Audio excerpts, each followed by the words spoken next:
Salut à tous et bienvenue dans Maxi Musique. Je suis ravi de vous retrouver pour terminer la semaine avec vous. Vous venez de le voir, ce soir c'est un spécial Ophélie Winter que nous vous proposons. On vous en avait parlé il y a quelques semaines déjà. Eh bien, ça y est, on vous a réservé la surprise pour cette fin de semaine.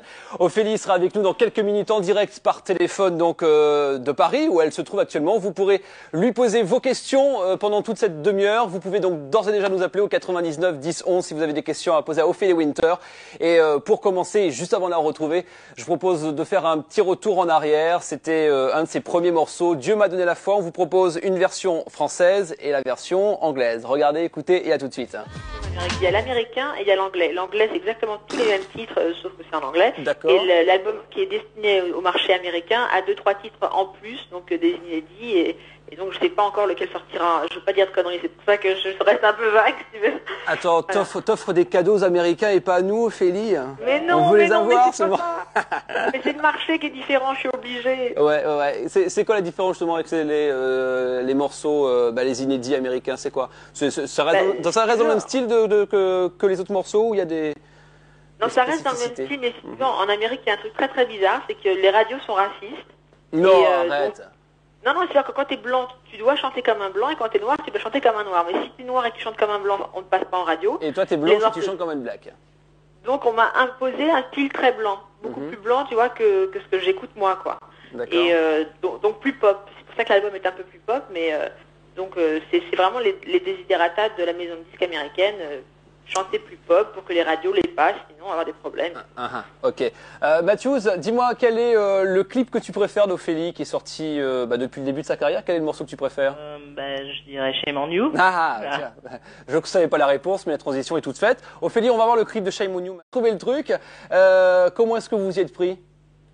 En fait, c'est une pièce, le studio était composé de ces 3 grands panneaux de miroirs. Ouais. Donc j'étais enfermée dans un triangle en miroir, avec la base lumineuse et vraiment une boîte, quoi. C'était insupportable d'ailleurs, j'ai tourné pendant 3 jours, c'était vraiment très très dur, il y avait une chaleur de bête. Et en fait, c'est moi qui allumais la caméra et qui l'éteignais, elle était posée à l'intérieur, déguisée dans un meuble ou dans une lampe ou dans un truc. Ouais. Donc je l'allumais moi, je l'éteignais moi et en fait, il y a un moment, un truc qui est assez bizarre, c'est un moment où je tourne un peu autour de la caméra au centre du triangle. C'est un espèce de cube en miroir qui est posé au centre que je tourne moi. J'anime la caméra. C'est ça, c'est sûr. À un moment donné, tu vois, il y avait tellement de miroirs partout que je savais plus où j'allais dans cette direction. J'avais la tête qui tournait, c'était vraiment un truc de fou. Mais le rendu est pas mal. T'es jamais rentré dans les miroirs, non? Parce que je regardais encore le clip tout à l'heure et je me suis dit, mais comment est-ce qu'elle a fait pour pas se rentrer dedans, quoi? Ah non, mais je te rassure, il y a plein de fois où je me suis pris un miroir en pleine tête, rien que pour lui, en fait. Parce que c'est quelqu'un avec qui j'aime bien travailler parce qu'il est très... il comprend exactement mon langage. Alors dans les clips, comme la façon de travailler qu'on a, c'est que moi j'écris le scénario, les synopsis du clip, l'histoire, et je lui donne. Et après, je sais que ça va être vraiment suivi à la lettre, et c'est ce qui s'est passé dans Rien que pour lui, au détail près du tatouage, du machin, du truc. Il m'a vraiment exactement fait ce que j'avais imaginé, quoi. Ouais, on voit les images donc du clip Rien que pour lui actuellement à l'antenne. Justement, on va parler de ce tatouage que tu as dans le dos. On le verra donc courant du clip.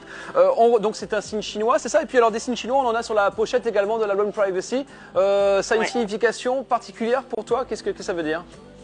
Moi, je suis assez amoureuse de l'Asie parce que je trouve que c'est des gens, le peuple asiatique, ce sont des gens qui sont très spirituels. Ouais. Donc ça m'émeut beaucoup. Et les petites lettres qui sont sur l'album, ce sont des mots qui veulent ça veut dire beauté, bon esprit, liberté, paix, amour, que des mots positifs pour donner de bonnes vibes à l'album, tu vois. Tous mes espoirs sont déçus, j'ai pas les yeux bridés, Ophélie. Je suis désolée, il n'y a pas que ça non plus, tu vois.